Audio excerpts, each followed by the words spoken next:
ভাই আলেমদের সামনে তাগর কোনো একটা মর্যাদা নেই। প্রিয় সংগ্রামী সহযোদ্ধা, আমাদের দ্বিতীয় স্বাধীনতার 8 মাস পরে আমরা এখানে জমায়েত হতে পেরেছি। আমরা যেসব দাবিতে জমায়েত হয়েছে আজকে,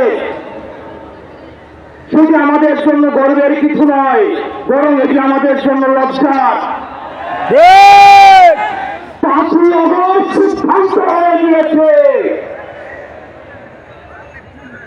হাসিনার পুনর্বাসন আওয়ামী লীগের পুনর্বাসনের প্রতি সারা বাংলাদেশের মানুষ রেড কার্ড ছেড়ে দিয়েছে 5ই আগস্ট। 5ই আগস্টের পরে 5ই আগস্ট আমরা সিদ্ধান্ত জানিয়ে দিয়েছি,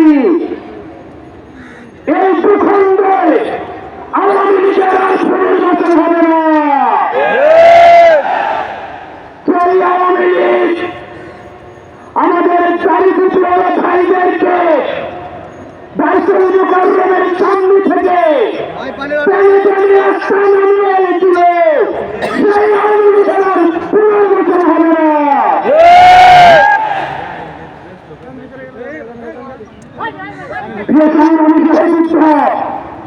অত্যন্ত পরিতাপের বিষয়, আজকে 8 মাস পরে এসে আমাদের দেশের অনেক রাজনৈতিক দল, অনেক রাজনীতিবিদ আমাদেরকে বারবার করে মনে করিয়ে দেয় আওয়ামী লীগ নাকি রাজনৈতিক দল, এবং এই রাজনৈতিক দল নিয়ে সিদ্ধান্ত আসার এখতিয়ার নাকি তাদের নেই।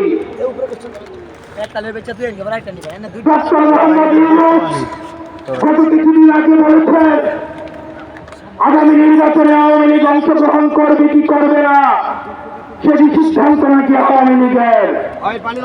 ডক্টর মোহাম্মদ ইউনূস আপনি বলে যাবেন না, আমরা তাকে ক্ষমতায় বসিয়েছি। আওয়ামী লীগ নির্বাচন করবে কি করবে না, আওয়ামী লীগ রাজনীতি আসবে না, এই সিদ্ধান্ত নিয়েছি আমরা। আওয়ামী লীগ মারা গিয়েছে বাংলাদেশে, আর জানাজা হয়েছে দিল্লিতে। আমার ভাই আজহার এবং শহীদ আবু আলিফের তারা দিয়ে এই আওয়ামী লীগ বাংলাদেশে আসবে না। এই সংসার আমাদের দেশের সবচেয়ে বড় সংসার, আওয়ামী লীগকে নিষিদ্ধ করতে হবে। কিন্তু অথবা নেই, আজকে এরকম কিছু নেই, আওয়ামী লীগকে নিষিদ্ধ করতেই হবে। আপনারা ভুলে গেলে চলবে না, আওয়ামী লীগ কোন রাজনৈতিক দল নয়। ৭১ পরবর্তী সময়ে আপনারা দেখেছেন শেখ মুজিব সর্বপ্রথম ডাকসাল কায়েম করে গণতন্ত্রকে গলাটিকে হত্যা করেছে। এই ডাকসালি দিয়ে ৩০,০০০ শাসক কর্মীকে হত্যা করে সারা বাংলাদেশে প্রশাসনকে কায়েম করেছে।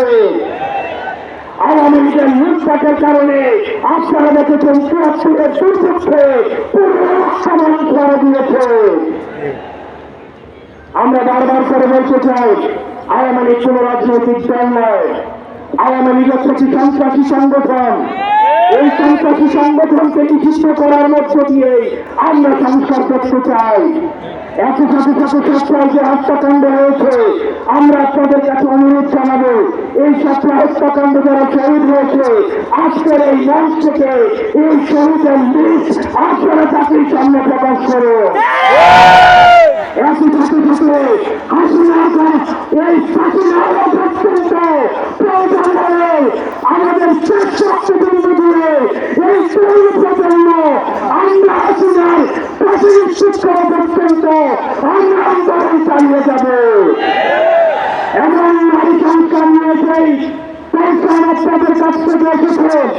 আমরা চাই ডক্টর মোহাম্মদ ইউনূস এই সংখ্যাগুলোতে আপনি অতি সত্তরে শেষ করবেন।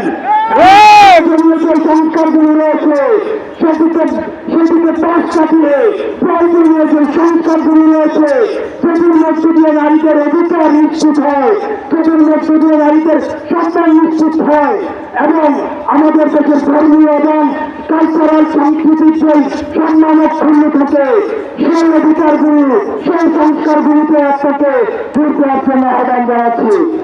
আপনারা ভালো থাকবেন, সুস্থ থাকবেন, হকের পথে, হালালের পথে, সত্যের পথে আমরা এনসিপি আপনাদের সাথে সবসময় রয়েছি। ইনকিলাব জিন্দাবাদ জিন্দাবাদ জিন্দাবাদ। আসসালামু আলাইকুম ওয়া রাহমাতুল্লাহি ওয়া বারাকাতুহু।